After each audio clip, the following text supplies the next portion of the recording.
Hello दोस्तों, स्वागत है आप सभी का इस हमारे YouTube channel Om Prakash study centre पर। साथियों, मैं हूं ओम प्रकाश। आज की वीडियो में हम लोग जीके जीएस टॉपिक नंबर 8 देखने वाले हैं। तो साथियों, वीडियो स्टार्ट करने से पहले मैं आपको बताते चलूँ, साथियों टेलीग्राम चैनल पे जरूर जुड़ जाइएगा इसका PDF लेने के लिए और बहुत सारे नोट्स लेने के लिए। साथियों, पहला क्वेश्चन है, भारत के किस गवर्नर जनरल ने 1829 में सती प्रथा को अपराध घोषित कर समाप्त कर दिया था? तो साथियों, इम्पोर्टेंट क्वेश्चन है और ये क्वेश्चन तो कई बार एग्जाम में पूछा गया है मेरे प्यारे दोस्तों। तो आप लोग बताइए कि क्या राइट आंसर होगा साथियों। तो साथियों सोचिए आप लोग। तो साथियों, जो लॉर्ड विलियम बेंटिंक हैं, इन्होंने 1829 में सती प्रथा को अपराध घोषित करके समाप्त कर दिया था साथियों। यानी ऑप्शन नंबर जो है, option number D right answer होगा। और 1 मिनट आप लोग को मैं बताते चलूँ कि ये राजा राम मोहन राय जी के सहयोग से ये हुआ था। तो ये भी आप लोग जरूर याद रखिएगा मेरे प्यारे दोस्तों, किनके सहयोग से सती प्रथा पे प्रतिबंध लगाया गया? तो राजा राम मोहन राय जी के चलते। अगले प्रश्न की ओर बढ़ते हैं। देखिए यहाँ दिया है साथियों, लॉर्ड डलहौजी दिया है। तो साथियों, आप लोग लॉर्ड डलहौजी के बारे में जानते होंगे मेरे प्यारे दोस्तों कि लॉर्ड डलहौजी जो है साथियों, भारत में रेलवे के जनक के रूप में किन्हें जाना जाता है? लॉर्ड डलहौजी को। लॉर्ड कार्नवालिस हैं और लॉर्ड वेलेजली है, लॉर्ड विलियम बेंटिंक है। अगले प्रश्न की ओर साथियों बढ़ते हैं। अगला प्रश्न है दोस्तों, विटीकल्चर शब्द का इस्तेमाल किसके लिए किया जाता है? तो बताइए मेरे प्यारे दोस्तों, विटीकल्चर के बारे में पूछ रहा है। देखिए साथियों, क्या राइट आंसर होगा। जो मेरे प्यारे भाई विटीकल्चर है, वो अंगूर के उत्पादन के लिए विटीकल्चर शब्द का प्रयोग किया जाता है। यानी ऑप्शन नंबर जो है वो सी राइट आंसर होगा साथियों। वहीं बात करी जाए साथियों कि एपीकल्चर साथियों, मधुमक्खी पालन को हम लोग एपीकल्चर कहते हैं। और साथियों, रेशम उत्पादन को हम लोग साथियों सेरीकल्चर कहते हैं। तो जरूर याद रखिएगा साथियों, इंपॉर्टेंट क्वेश्चन है और ये क्वेश्चन एग्जाम में बन सकता है। अगले प्रश्न की ओर बढ़ते हैं।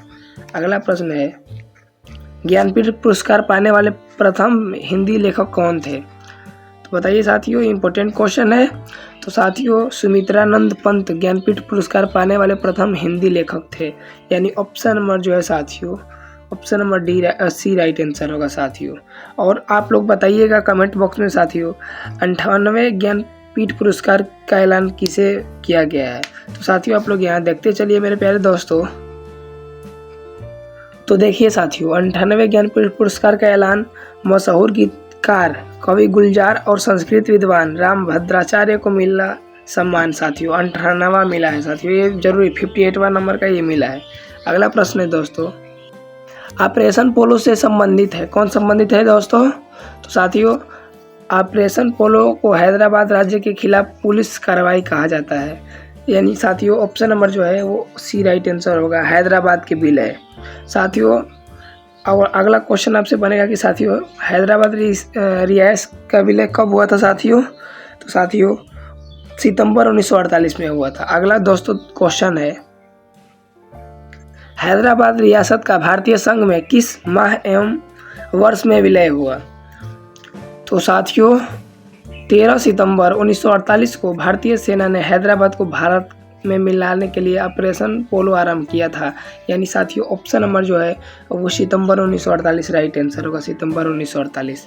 साथियों, अगला प्रश्न है दोस्तों, अगला प्रश्न है मेरे प्यारे दोस्तों, हैदराबाद किस नदी के तट पर स्थित है?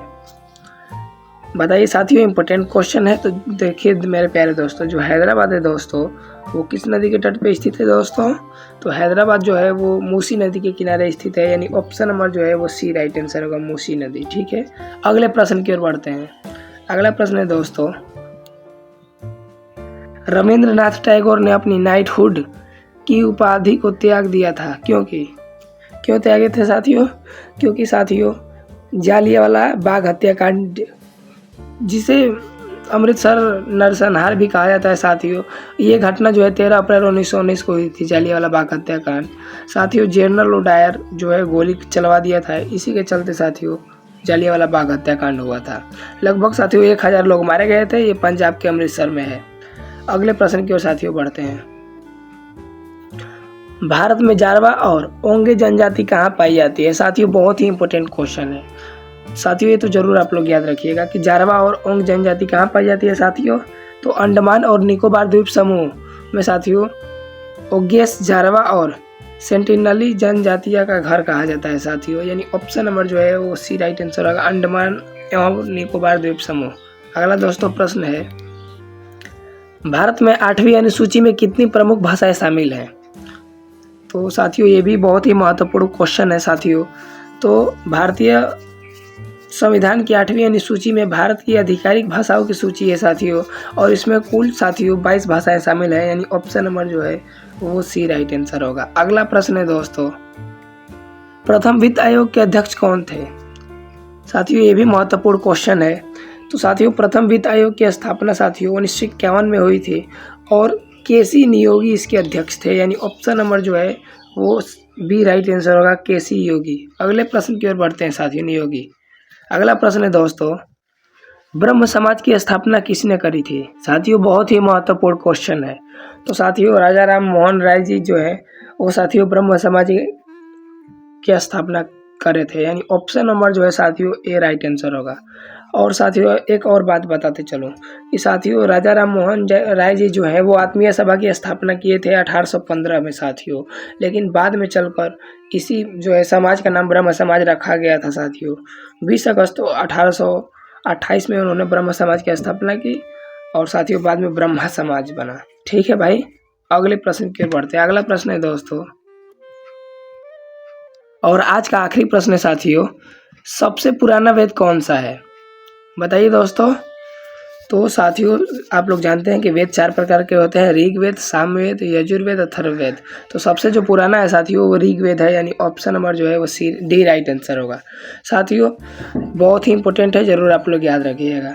तो साथियों थैंक्स फॉर वॉचिंग, जय हिंद।